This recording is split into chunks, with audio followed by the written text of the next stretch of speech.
Welcome back to the Ancestral Findings Podcast. Animator Frank Thomas made movie magic in close to 20 Walt Disney Studio animated films. In today's episode, I'll be talking about his legacy and most influential life story.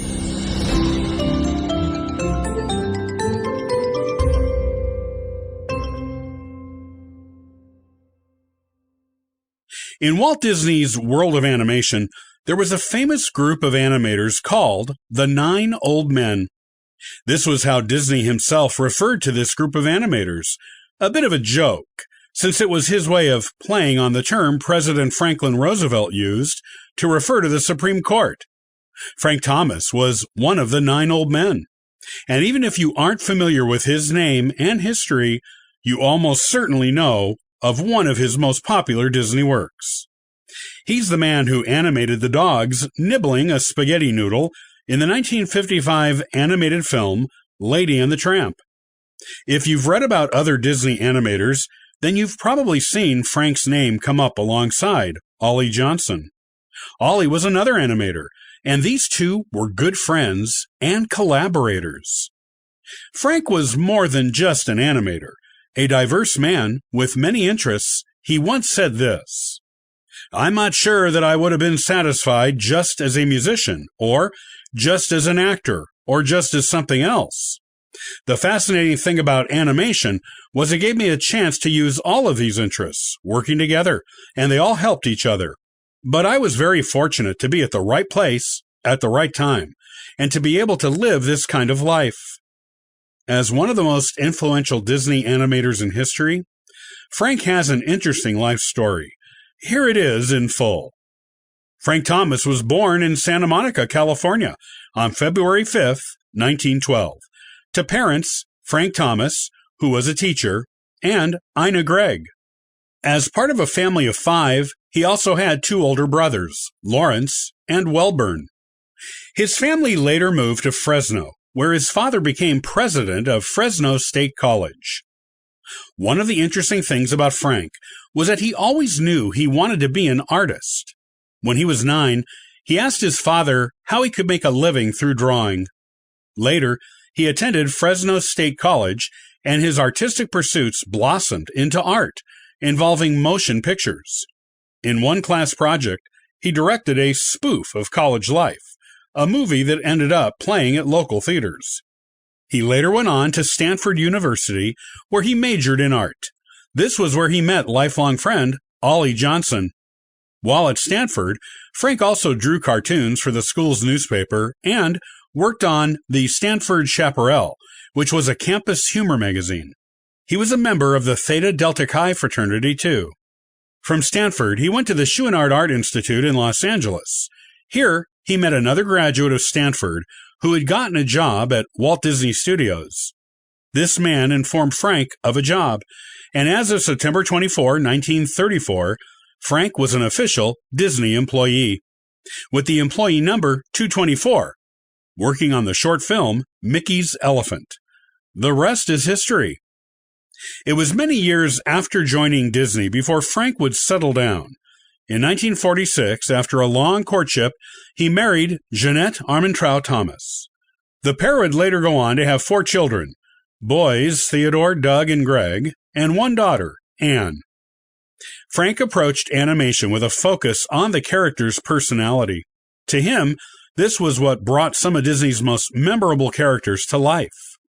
"Until a character becomes a personality, it cannot be believed," he once said.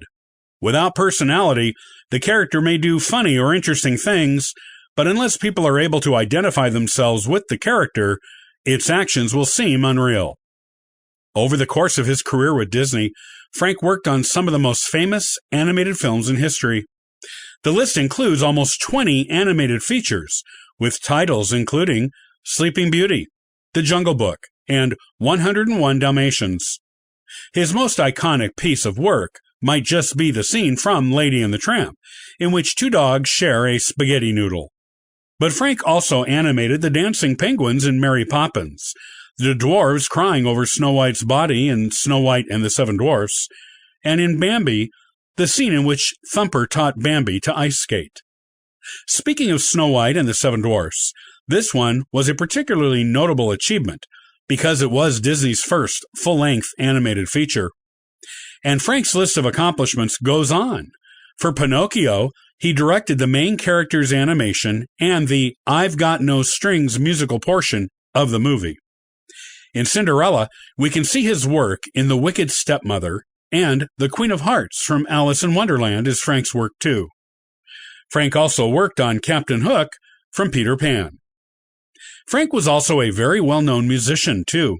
For many years, he played in a Dixieland jazz group called the Firehouse 5+2, which also included another Disney animator, Ward Kimball. Frank was the group's pianist. Together, the musical group traveled all over the U.S. to perform, and they even went on to record several albums.